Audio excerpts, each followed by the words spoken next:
नमस्कार दोस्तों, आपका स्वागत है पीके पावर सॉल्यूशन में। दोस्तों आज आपको हम झटका मशीन रिपेयरिंग करना सिखाएंगे और दोस्तों इसका चार्ट भी आपको बताएंगे। दोस्तों इसको देखने के बाद आप आसानी से इसको रिपेयर करना सीख जाएंगे। तो दोस्तों आप सबसे पहले हम आपको बताएंगे इसकी वायरिंग के बारे में, फिर इसके चार्ट के बारे में बताएंगे, फिर इसके कंपोनेंट के बारे में। तो चलिए दोस्तों शुरू करते हैं।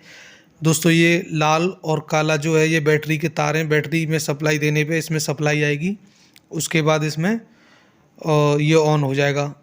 और ये जो दोस्तों इसकी वायरिंग हो रही है, आपको लग रही होगी काफ़ी झंझटपूर्ण है, लेकिन ऐसा नहीं है। जब मैं इसको आपको सिखाऊंगा तो यही वायरिंग आपको बड़ी सरल लगने लगेगी।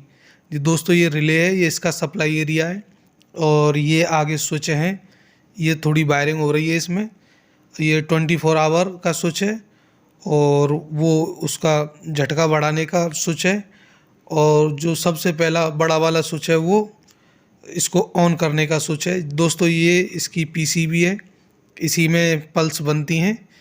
तो जो 12 वोल्टेज आती है वो यहाँ पे आप देख सकते हैं, इसमें ग्राउंड और 12 वोल्टेज, और उसके बाद सीधा करंट बनना शुरू हो जाता है। Z44 द्वारा इसमें पल्स बनाई जाती है और उसके बाद इसमें झटका आना शुरू हो जाता है। वो इसका ट्रांसफार्मर है।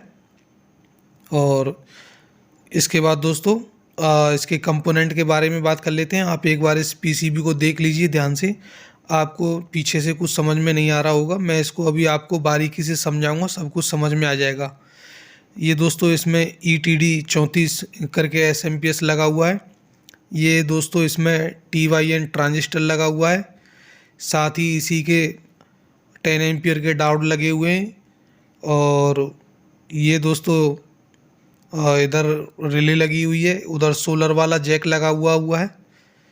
और इसके बाद दोस्तों इसमें से सप्लाई निकल के सीधी सर्किट में जाती है और सर्किट काम करने लगता है। तो दोस्तों सबसे पहले हम इसके कंपोनेंट के बारे में बात करेंगे, फिर हम आपको इसका डायग्राम समझाएंगे। तो आपको दोस्तों सारी चीज़ समझ में आने लग जाएगी। तो चलिए दोस्तों शुरू करते हैं। तो दोस्तों सबसे पहले झटका मशीन के पीसीबी के कंपोनेंट के बारे में हम बात करेंगे। तो सबसे पहले दोस्तों इसमें ट्रांजिस्टर लगे हुए होते हैं। तो ट्रांजिस्टर इसमें 547 लग सकता है, 547 ना हो तो 548 लगा सकते हैं। 2N6027 या UTC 2N6027 एक ही चीज़ है दोस्तों, लगा सकते हैं।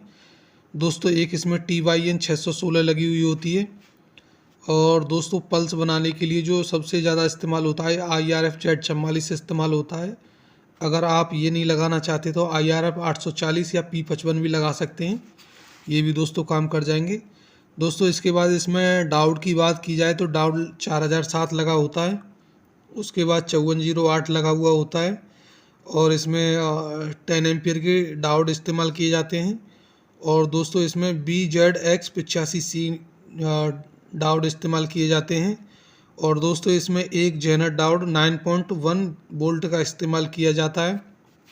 इसके बाद दोस्तों इसमें कंडेंसर 2200 UF 25 वोल्टेज लगाया जाता है, जो वोल्टेज को फिल्टर करता है। और 470 UF 50 वोल्टेज लगाया जाता है। इसके बाद दोस्तों इसमें 2 PF कंडेंसर होते हैं, 1 UF 63 वोल्ट और 0.1 100 वोल्ट के करीब। और दोस्तों एक इसमें 15 MFD कंडेंसर होता है। और बाकी की इसमें रेजिस्टेंस और भी होती हैं, तो उनकी दोस्तों हम बाद में वीडियो बना देंगे। और इसके बाद दोस्तों अब हम आपको इसका डायग्राम दिखाते हैं। तो डायग्राम देखने के लिए दोस्तों ये झटका मशीन का डायग्राम है। इसको आपको समझने के लिए दोस्तों आप इसका स्क्रीनशॉट ले सकते हैं। अगर आपको नहीं समझ में आता है तो कोई बात नहीं, मैं इसको आपको समझा देता हूँ। तो सबसे पहले दोस्तों हम इसको स्टार्ट करेंगे बैटरी से। देखो यहाँ पर एक जैक बना हुआ होता है, तो उसमें ये माइनस का है, ये प्लस का है, तो ये बैटरी के मैंने लिख दिया है इस पर बैटरी।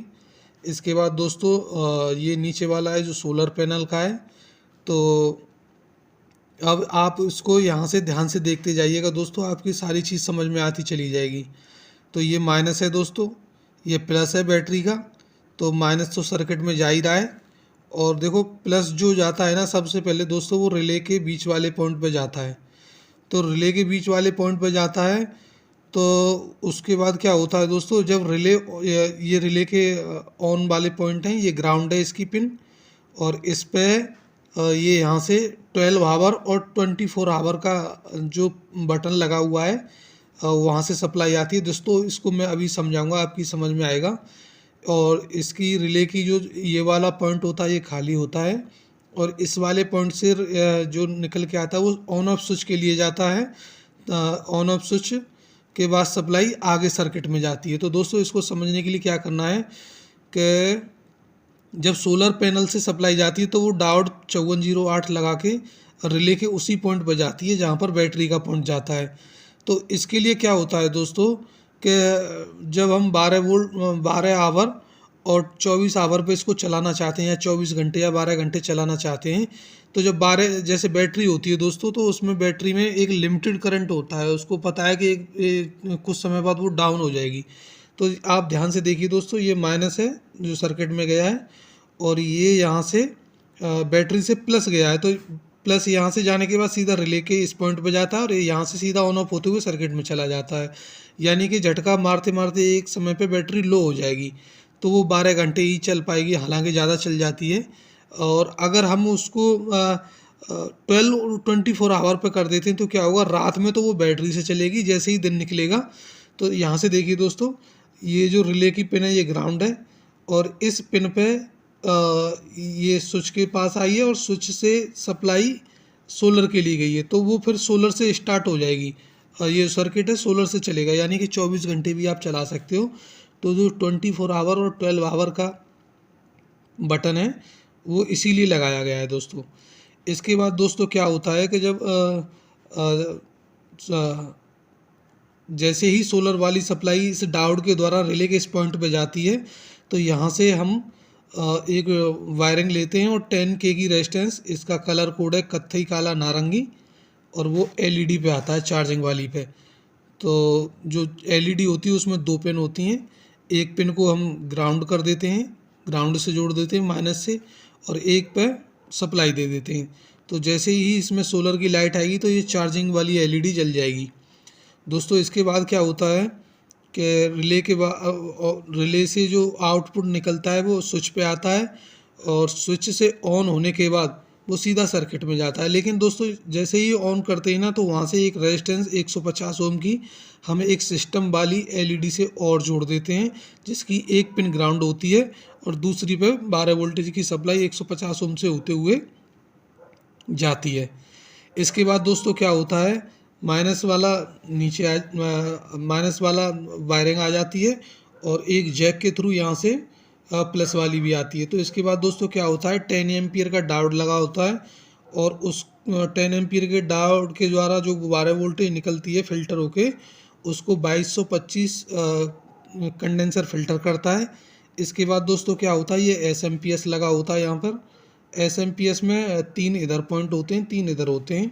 तो दोस्तों माइनस वाला आता है वो SMPS के एक पिन पे आता है, इसके बाद बीच वाली पिन पे आता है, और इधर से ये इसकी ग्राउंड की तरफ चला जाता है, और यहाँ से ये आपके Z44 के एक पॉइंट पर चला जाता है। बीच वाले से इस SMPS को पल्स भेजता है ये Z44, और इसकी जो बीच वाली पिन है ये दोस्तों खाली रहती है, और जो पल्स आउटपुट होती हैं दोस्तों इस जगह पे होती हैं। यहाँ से क्या होता है, ये डायोड लगे हुए होते हैं। इसके बाद दोस्तों इन डायोडों से एक 670K, इसका कलर कोड है नीला, सलेटी, पीला, और एलईडी की तरफ जाता है। जो पल्स की आपने देखी होगी, झटका मारता है तो उसमें पल्स वाली एलईडी ऑन ऑफ होती है रेड कलर की।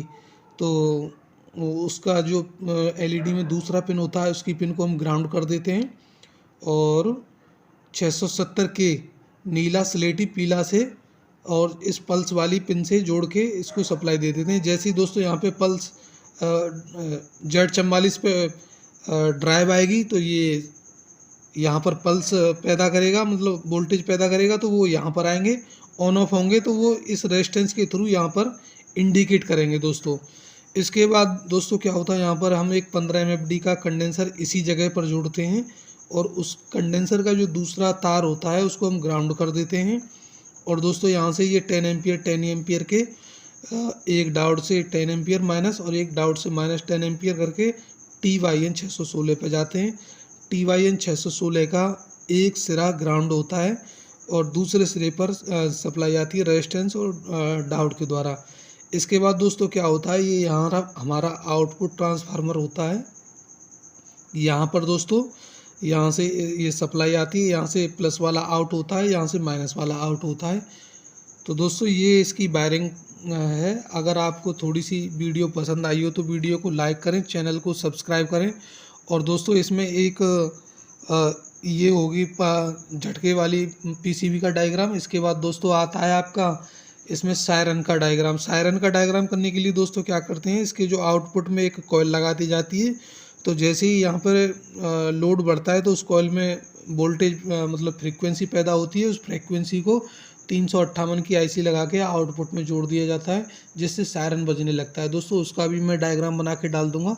अगर आपको वीडियो पसंद आई हो तो वीडियो को लाइक करें, चैनल को सब्सक्राइब करें। दोस्तों मैं इसका पूरा चित्र ले लेता हूँ, आप इसका